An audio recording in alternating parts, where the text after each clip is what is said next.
As he passed by, he saw a man blind from birth, and his disciples asked him, "Rabbi, who sinned, this man or his parents, that he was born blind?"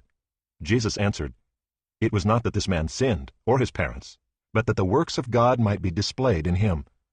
We must work the works of him who sent me, while it is day. Night is coming when no one can work. As long as I am in the world, I am the light of the world." Having said these things, he spit on the ground and made mud with the saliva. Then he anointed the man's eyes with the mud and said to him, "Go, wash in the pool of Siloam," which means sent. So he went and washed and came back seeing. The neighbors and those who had seen him before as a beggar were saying, "Is this not the man who used to sit and beg?" Some said, "It is he." Others said, "No, but he is like him." He kept saying, "I am the man." So they said to him, "Then how were your eyes opened?" He answered, "The man called Jesus made mud and anointed my eyes, and said to me, 'Go to Siloam and wash.' So I went and washed and received my sight." They said to him, "Where is he?" He said, "I do not know." They brought to the Pharisees the man who had formerly been blind. Now it was a Sabbath day when Jesus made the mud and opened his eyes. So the Pharisees again asked him how he had received his sight.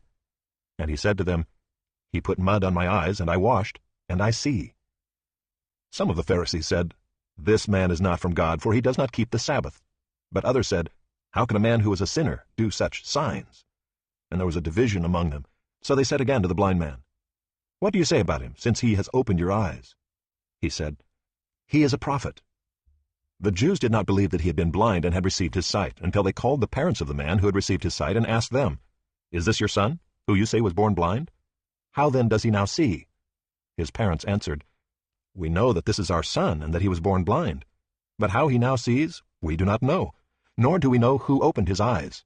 Ask him, he is of age, he will speak for himself." His parents said these things because they feared the Jews, for the Jews had already agreed that if anyone should confess Jesus to be Christ, he was to be put out of the synagogue. Therefore his parents said, "He is of age, ask him." So for the second time they called the man who had been blind and said to him, "Give glory to God, we know that this man is a sinner." He answered, "Whether he is a sinner I do not know. One thing I do know, that though I was blind, now I see."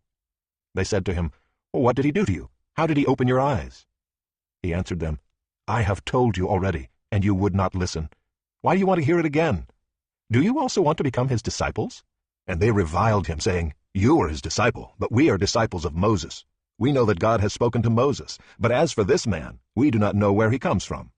The man answered, "Why, this is an amazing thing. You do not know where he comes from, and yet he opened my eyes. We know that God does not listen to sinners, but if anyone is a worshiper of God and does his will, God listens to him. Never since the world began has it been heard that anyone opened the eyes of a man born blind. If this man were not from God, he could do nothing."